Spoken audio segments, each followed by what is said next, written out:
ഒരു വട്ടം കൂടിയൻ ഓർമ്മകൾ മേയുന്ന തിരുമുറ്റത്തെത്തുവാൻ മോഹം. മുറ്റത്ത് കയറാൻ പറ്റിയില്ല, ഗേറ്റ് പൂട്ടിയേക്കുവാണ്. മാത്രവുമല്ല, അതിൻ്റെ ഫ്രണ്ടിലായിട്ട് ഒരാൾ ദാണ്ടവിടെ കിടപ്പുണ്ട്. കാലിലെങ്ങാനും കയറി ഒരു പിടി തന്നാലോ എന്നൊരു പേടിയുണ്ടായിരുന്നു. വീഡിയോ എടുക്കുമ്പോൾ ഇതാണ് എൻ്റെ ആദ്യ വിദ്യാലയം, BVLPS വല്ലം. ഞാൻ പഠിച്ച എൻ്റെ ആദ്യത്തെ സ്കൂള്. ഒരു 4 ക്ലാസ് മുറികളും, 1 തൊട്ട് 4 വരെ 4 ക്ലാസ് മുറികളും ഒരു ഓഫീസ് റൂമും മാത്രമുള്ള ഒരു ചെറിയ വിദ്യാലയം.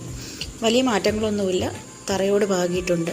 ആ ഫ്രണ്ടിൽ കാണുന്ന വാട്ടർ ടാങ്ക് ഇപ്പോഴും അതുപോലെ തന്നെ നിലനിൽക്കുന്നു. മാത്രമല്ല, സ്കൂളിൻ്റെ ഫ്രണ്ടിൽ ഒരു ടാപ്പ് ഉണ്ടായിരുന്നു, പൊതു പൈപ്പ്. അതിപ്പോഴും ഒരു മാറ്റവും ഇല്ലാതെ ആ പൈപ്പ് ഇത്രയും വർഷങ്ങൾക്ക് ശേഷവും അതവിടെ തന്നെ നിൽപ്പുണ്ട്. ഒരു മാറ്റവും ഇല്ലാത്ത എൻ്റെ സ്കൂള്. ജീവിതത്തിൽ ഒരുപാട് സ്നേഹവും വാത്സല്യവും പരിഗണനയുമൊക്കെ ലഭിച്ച സ്ഥലം. ആദ്യത്തെ അധ്യാപിക Radhamma teacher, Leela teacher, Girija teacher, Sasi sir, Indira teacher, ഇവരെല്ലാം ഒരു നിമിഷം അതിൻ്റെ ഫ്രണ്ടിൽ വന്ന് പോർത്തുപോയി.